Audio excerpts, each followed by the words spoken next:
Luis Enrique es el primero que empuja. Mirá Luis Enrique, ¡epa! En esta segunda parte repasaremos a los futbolistas que Luis Enrique simplemente no soportó. Prepárate, porque este video va a sacar chispas. Número 10. Gerard Piqué, el irónico contra el sargento. Cuando Luis Enrique asumió como técnico del Barcelona en 2014, encontró un vestuario cargado de estrellas y de egos. Messi, Neymar, Suárez, Iniesta, Busquets y Piqué. Con todos tuvo respeto, pero con Piqué, fricción. El central catalán es uno de los futbolistas más inteligentes del vestuario, pero también de los más bromistas. Y Luis Enrique, que vive el fútbol como una guerra, nunca fue fan de las risas en los entrenamientos. Durante una práctica, tras varias interrupciones por las bromas de Piqué, Lucho lo mandó callar. Aquí no estamos en un circo, estamos preparando títulos. Piqué respondió con ironía: tranquilo, mister, que no estamos en el ejército. Los demás rieron, menos uno, Luis Enrique. A partir de ese momento la relación cambió. Aunque en público siempre se mostraron respetuosos, varios periodistas catalanes contaron que el técnico llegó a echar a Piqué de 2 entrenamientos por falta de concentración. En rueda de prensa, cuando le preguntaban por él, respondía seco: juega quien lo merece. Y sin embargo, bajo ese clima de tensión, ganaron el triplete. Eso demuestra una paradoja del método Luis Enrique. Puede no caerte bien, pero te hace rendir. Número 9. Cesc Fabregas, el talento que no encajó. Cesc Fabregas fue una de las grandes joyas del fútbol español, formado en la Masía, símbolo de talento puro y uno de los futbolistas más inteligentes de su generación. Pero para Luis Enrique la inteligencia sin sacrificio no servía. Durante su etapa en el Barça, Fabregas esperaba tener un rol más protagonista, jugando libre, flotando entre líneas, como hacía con la selección. Sin embargo, Lucho lo veía diferente. Aquí no hay medias tintas. O corres o mirás el partido desde el banquillo. Cesc lo contó años después en una entrevista con El Larguero. Con Luis Enrique era todo gritos, exigencia, cero cariño. No todos funcionamos así. Y fue literal. El técnico no lo veía comprometido con la presión ni con el juego sin balón. Fabregas, en cambio, sentía que lo trataba como a un juvenil. Al final, su salida del club fue casi un alivio mutuo. Luis Enrique no lo retuvo y Cesc declaró al partir: algunos técnicos confunden intensidad con dureza. Un periodista español resumió perfectamente su choque. Fabregas juega con la cabeza, Luis Enrique dirige con el corazón, y cuando eso choca, uno sobra. Número 8. Messi, el intocable que lo puso al límite. Leo Messi golpea contra... Pocos entrenadores se atreven a levantarle la voz a Lionel Messi. Luis Enrique fue uno de ellos, y por eso su relación pasó de admiración a hartazgo. Cuando el técnico llegó al Barça en 2014, traía una idea clara: orden, intensidad y cero privilegios. Pero en un vestuario donde reinaba Messi, eso era casi imposible. Desde el primer entrenamiento, Luis Enrique dejó claro quién mandaba. Le pidió a Messi que presionara como los demás, que corriera cada pelota y que respetara los mismos horarios. Messi, acostumbrado a un trato más flexible, lo aceptó al principio, pero cuando el técnico empezó a gritarle delante del grupo, algo se rompió. Según testigos del vestuario, un día en la Ciudad Deportiva Messi frenó una jugada y Luis Enrique lo increpó diciendo: si no querés correr, no jugás ni vos. El argentino se giró, serio, sin decir una palabra, pero al día siguiente no se presentó al entrenamiento. El técnico lo tomó como un desafío directo. Durante días apenas se hablaron. Lucho estaba furioso, no solo por la ausencia, sino porque sentía que el grupo se alineaba con Messi. Si cedo una vez, pierdo el vestuario, dijo a su cuerpo técnico. El ambiente se volvió irrespirable. Piqué y Busquets intentaron mediar, pero Luis Enrique estaba decidido. Nadie, ni siquiera Messi, podía estar por encima de su autoridad. La tensión fue tal que el club tuvo que intervenir. Bartomeu lo convenció de que rebajara el tono, pero dentro el técnico ya lo había decidido. No lo soportaba más, no por su fútbol, sino por lo que representaba. Un jugador que sin levantar la voz controlaba todo. Messi no era un problema de talento, sino de poder, contaría después un miembro del cuerpo técnico. Luis Enrique lo respetaba, sí, pero no lo toleraba. Paradójicamente, tras ese conflicto llegó el mejor Barça de su era. La MSN arrasó con Europa y ganaron el triplete, pero aún en la gloria la distancia siguió. En los banquillos, ni una mirada. En las celebraciones, apenas un gesto. Cuando Luis Enrique se marchó, dijo: entrenar al Barça fue increíble, pero hubo momentos en los que pensé en irme antes. Todos sabían por qué. Messi fue su mayor reto y su límite. Número 7. Neymar Jr. La paciencia que se acabó a ritmo de samba. Es buena para el brasileño, ¡madre mía! ¡Qué golazo! Luis Enrique amaba el talento, pero odiaba la de indisciplina, y con Neymar esa ecuación se volvió imposible. Desde el primer día el técnico lo admiró, sabía que el brasileño podía ganar partidos solo, pero lo que no soportaba era su falta de seriedad fuera del campo. Fiestas, retrasos, bromas en los entrenamientos. Neymar era alegría pura, pero para Lucho era una distracción peligrosa. El punto de ruptura llegó tras una derrota en Anoeta en 2015. El equipo se veía sin alma, sin presión, sin actitud, y Neymar llegó al entrenamiento del día siguiente riendo, con música a todo volumen. Luis Enrique explotó. Baja el volumen y subí la intensidad. Aquí no venimos a bailar, venimos a ganar. El brasileño sorprendido le contestó: tranquilo, mister, el fútbol también es alegría. Esa frase lo sacó de quicio. Durante semanas el técnico lo dejó en el banquillo en partidos claves, mientras el entorno de Neymar filtraba a la prensa su incomodidad. Luis Enrique no lo aguanta más, escribió Mundo Deportivo. Y no era mentira. En el vestuario todos sabían que la relación estaba rota. A Lucho le molestaba su falta de disciplina y a Neymar que lo tratara como un juvenil. Años después, cuando el brasileño se fue al PSG, el técnico no se sorprendió. Algunos no entienden que la disciplina también gana títulos, dijo en una entrevista. Y aunque juntos levantaron todos los trofeos posibles, Luis Enrique nunca lo soportó del todo. Decía que era un genio que se distraía fácil y que lo peor que le podía pasar a un entrenador era tener que regañar al jugador más alegre del vestuario. Número 6. Jordi Alba, del cariño al desgaste total. Lo vio crecer en la Masía y quizá por eso Luis Enrique nunca le tuvo paciencia a Jordi Alba. El lateral catalán fue uno de los más señalados durante la etapa del técnico en el Barça y más tarde en la selección. Aunque siempre fue titular, su relación estaba llena de roces. Luis Enrique exigía más disciplina táctica y menos quejas, pero Alba, impulsivo y emocional, no se callaba nunca. En pleno entrenamiento se enzarzaban varias veces. Una de las más recordadas ocurrió tras una sesión en la que el técnico lo corrigió por no cerrar su marca. «Jordi, si no te concentrás te vas a la ducha». A lo que Alba respondió: «Mister, no soy un robot». Esa frase bastó para que lo sacara del ejercicio. Durante semanas apenas se dirigieron la palabra. En las convocatorias de la selección era míter atenso. Alba incluso llegó a insinuar en una entrevista que no lo llamaban por razones personales. Luis Enrique, fiel a su estilo, respondió seco: «Convoco a los que creo que ayudan al grupo, no tengo amigos aquí». Con el tiempo lo volvió a llamar, pero el daño estaba hecho.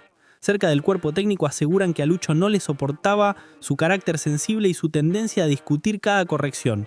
«Es un jugador top, pero me desgasta», habría dicho en privado. Y si algo no tolera Luis Enrique, es el desgaste emocional dentro del equipo.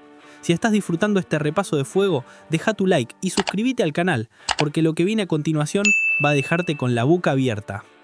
Número 5. Marco Verratti, el cerebro rebelde. Cuando Luis Enrique aterrizó en el PSG, se encontró con un vestuario lleno de estrellas, pero también con viejos vicios, jerarquías intocables, zonas de confort y jugadores que hacían lo que querían. Uno de los que más lo sacó de quicio fue Marco Verratti, el pequeño genio italiano que llevaba años siendo el motor del equipo. Técnicamente brillante, tácticamente impredecible y a ojos de Luis Enrique, imposible de controlar. Desde los primeros entrenamientos el técnico notó algo que no le gustó. Verratti no seguía las pautas tácticas al pie de la letra. Era de esos futbolistas que improvisan, que bajan a recibir cuando no deben o que intentan salir jugando en zonas prohibidas. Para muchos entrenadores, eso sería parte del encanto. Para Luis Enrique era una falta de respeto al sistema. Durante una sesión en Camp des Loges, el asturiano le gritó desde la banda: «Te dije que no bajes tanto, Marco, obedecé la estructura». Verratti, sin perder la calma, le respondió con ironía: «Tranquilo, mister, si la pierdo, la recupero». Esa frase lo encendió. Luis Enrique paró el entrenamiento y mandó repetir la jugada desde el principio. Durante toda la práctica no dejó de señalarlo. «Es un genio con el balón, pero un dolor de cabeza sin él», diría luego en privado a su cuerpo técnico. Con el tiempo la relación se volvió insostenible. El técnico exigía más control y menos improvisación, pero Verratti jugaba con instinto, no con libreto. Cuando se confirmó su salida del PSG rumbo a Qatar, Luis Enrique no intercedió ni una palabra para retenerlo. En rueda de prensa solo dijo: «Cada ciclo tiene su final. Hay jugadores que no encajan en la nueva idea». Traducción: no lo soportaba más. El vestuario lo notó. Muchos dijeron que ese fue el primer mensaje del nuevo PSG. La era del talento sin disciplina se había acabado. Hasta cualquier momento. Número 4. Iván Zamorano, Choque de generaciones en el Madrid. Iván Zamorano ante Busquets. Iván Zamorano llega el segundo. Antes de ser entrenador, Luis Enrique fue un jugador con carácter, y en sus años en el Real Madrid, no todos lo soportaron, ni él a ellos. Uno de los nombres que más lo exasperó fue Iván Zamorano, el delantero chileno, ídolo de la hinchada blanca y dueño de un temperamento volcánico. El joven Luis Enrique era por entonces un todoterreno, corría, presionaba, discutía con todos, y Zamorano, que venía de marcar goles por decenas, no toleraba su intensidad fuera de lugar. Durante un entrenamiento, cuentan que el chileno le reprochó su manera de gritar y ordenar jugadas como si fuera capitán. «Tú corre lo tuyo, chaval. Aquí los goles los mando yo». Luis Enrique, sin dudar, le soltó, y yo corro por los que no defienden. A partir de ahí, la relación fue pólvora.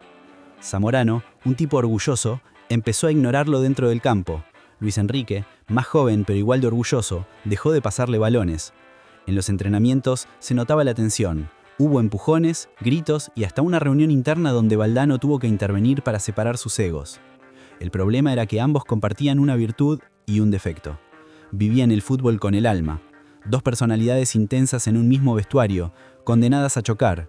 Cuando Luis Enrique se marchó al Barcelona en 1996, Zamorano fue uno de los que aplaudió su salida. Años después, el chileno reconoció en una entrevista: «Era buen tipo, pero muy pesado. Todo el día gritaba», y Luis Enrique, con la misma frialdad que lo caracteriza, respondió años más tarde: «Zamorano era puro corazón, pero con el corazón no siempre se gana. Un respeto mutuo a distancia, pero también una muestra más de que Luis Enrique no toleraba a los que no compartían su manera de entender el esfuerzo». Número 3. Francesco Totti, el rey de Roma contra el general asturiano. En Roma intentó cambiarlo todo: el estilo, los horarios, las jerarquías, la alimentación y sobre todo la mentalidad. Pero se encontró con un obstáculo imposible: Francesco Totti, el símbolo eterno del club. Totti era más que un jugador, era Roma. Tenía 20 años de carrera, millones de hinchas que lo veneraban y un poder enorme dentro del vestuario. Y eso fue justo lo que Luis Enrique no soportó. Apenas llegó, dejó claro que en su equipo no habría intocables. Durante una charla en Trigoria, dijo delante de todos: «Aquí no hay ídolos, hay jugadores, y el que no corra, no juega». Todos entendieron el mensaje. Totti también. El primer gran conflicto llegó cuando el técnico lo dejó en el banquillo en el debut de Serie A. El olímpico explotó en abucheos. La prensa tituló: «Luis Enrique reta al emperador». Totti, enfurecido, no escondió su molestia. En una entrevista posterior, lanzó una frase cargada de veneno: «Aquí no entienden lo que significa esta camiseta». Luis Enrique lo tomó como un desafío. Lo sentó a aún más partidos, y cuando le preguntaron por qué, respondió sin rodeos: «El nombre no gana partidos, las piernas sí». En ese momento perdió el vestuario. Los jugadores romanos lo veían como un intruso, la afición lo consideraba un irrespetuoso y la directiva, acorralada por la presión popular, empezó a dudar. Al final de temporada, Totti seguía siendo ídolo y Luis Enrique, un enemigo público. Renunció antes de que lo echaran. Años después el propio Totti lo definió así: «Era buen tipo, pero muy pesado. Todo el día gritaba». Y Luis Enrique, con la misma frialdad que lo caracteriza, respondió años más tarde: «Zamorano era puro corazón, pero con el corazón no siempre se gana.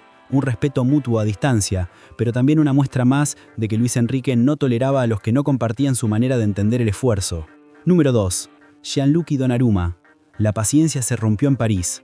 Luis Enrique sabía lo que significaba entrenar al Paris Saint-Germain: presión, egos, cámaras y decisiones que no se perdonan. Pero lo que no esperaba era tener que lidiar con un portero que lo volvía loco: Gianluigi Donnarumma. El italiano, joven, campeón de Europa, estrella mediática y consentido de la directiva, representaba todo lo que Luis Enrique detesta: talento desbordante sin autocrítica ni disciplina constante. Desde el primer mes de trabajo el técnico empezó a desesperarse. Veía cómo Donnarumma seguía cometiendo los mismos errores: salidas tardías, exceso de confianza con el balón, desconexión en la salida desde atrás. En un entrenamiento, tras una pérdida que terminó en gol en contra, Luis Enrique estalló y gritó desde el borde del área: «No me hagas jugar al infarto, Gigi. Esto no es un circo, es el PSG». El portero sonrió nervioso, pero al técnico no le gustó. Detuvo la práctica, reunió el grupo y soltó: «Aquí nadie tiene corona. Si el portero no obedece, se cambia. Así de simple». El silencio fue absoluto y desde ese día el ambiente cambió. Donnarumma, acostumbrado a un trato más paternal con otros entrenadores, se sintió señalado y comenzó a perder confianza. Cometió errores en Champions y cada vez que fallaba, las cámaras enfocaban a Luis Enrique con el gesto endurecido. Tras un partido especialmente tenso contra el Newcastle, el técnico explotó en rueda de prensa: «No me interesa el nombre del jugador, Me interesa que haga lo que se le pide, punto. Nunca lo nombró, pero todos sabían de quién hablaba. El mensaje fue tan claro que los medios franceses titularon al día siguiente: Luis Enrique pierde la fe en Donnarumma. El entrenador intentó calmar las aguas en los días siguientes, pero el vestuario ya entendía que la relación estaba rota. En el PSG eso es peligroso, porque un técnico puede ganar títulos, pero si choca con las estrellas, el club tiembla. Y aún así, fiel a su estilo, Luis Enrique no cedió. Siguió rotando a su portero con Arnaud Tenas y Letelier en entrenamientos, y cada conferencia se convertía en un pulso silencioso. Donde otros entrenadores buscan diplomacia, Luis Enrique busca obediencia, escribió el equipo tras aquel episodio. Y tenían razón, porque con él o aceptas su sistema o te marchas del sistema. Número 1. Keylor Navas, el fantasma de la portería. Llegamos al número 1, y si hay caso que define perfectamente lo que significa no ser soportado por Luis Enrique, ese es el de Keylor Navas. El guardameta costarricense, leyenda del Real Madrid y héroe de la Champions, llegó al Paris Saint-Germain siendo uno de los líderes silenciosos del vestuario, respetado, querido, con una carrera intachable, pero la llegada de Luis Enrique al Paris Saint-Germain en 2023 cambió todo. Desde el primer día, el técnico dejó claro que su portero titular sería Gianluigi Donnarumma. No importaban los méritos pasados, ni la experiencia ni el peso en el grupo. Cuando le preguntaron en conferencia si Keylor tendría oportunidades, su respuesta fue tajante: aquí no se vive del pasado, se juega por lo que haces hoy. Un mensaje claro, directo y con nombre y apellido oculto.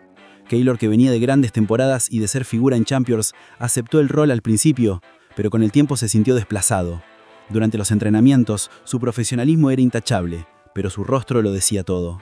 Según medios franceses como el Equipe, el ambiente entre ambos se volvió tenso y distante. Luis Enrique, que valora el control absoluto del grupo, veía en Keylor un símbolo del pasado que quería enterrar. Un líder tranquilo, pero con demasiada influencia en el vestuario latino, y eso, para un técnico obsesionado con mantener la autoridad, era una amenaza silente. En una ocasión, durante una rueda de prensa tras un partido de liga, un periodista preguntó si Keylor volvería al 11. Luis Enrique respondió sin mirar al periodista: las decisiones son mías, no necesito justificarme. La frase lo dijo todo. Con el paso de las semanas, Keylor dejó de ser convocado en varios encuentros hasta desaparecer por completo del plan. Ni una palabra pública de reproche, ni una queja, solo silencio. Y ese silencio se convirtió en una forma de resistencia. Fuentes del PSG revelaron que el portero siguió entrenando con profesionalismo absoluto, pero sin cruzar palabra con el entrenador fuera de lo estrictamente necesario. Una guerra fría en toda regla. El caso Keylor Navas demostró que Luis Enrique no soporta el sentimentalismo ni las jerarquías heredadas. Para él, los nombres no pesan, solo el rendimiento. Y aunque el tiempo le ha dado resultados, también le ha dejado un reguero de jugadores dolidos, desplazados o simplemente incapaces de soportar su método. Luis Enrique es sin duda uno de los entrenadores más polarizantes del fútbol moderno. Su estilo no admite zonas grises. O lo amás o lo detestás. Ha tenido roces con genios, ídolos y leyendas. Si llegaste hasta el final, deja tu comentario. ¿Con quién crees que Luis Enrique fue más duro? Queremos leerlos a todos. Gracias por estar siempre atentos a los detalles, por corregir, por proponer temas, porque sí, leemos todos los comentarios. Este canal crece gracias a ustedes. Y sobre todo queremos agradecer especialmente a los seguidores que sugirieron esta segunda parte, que pidieron más historias, más fuego y más verdad dentro del vestuario. Gracias a todos los que mantienen viva esta comunidad futbolera.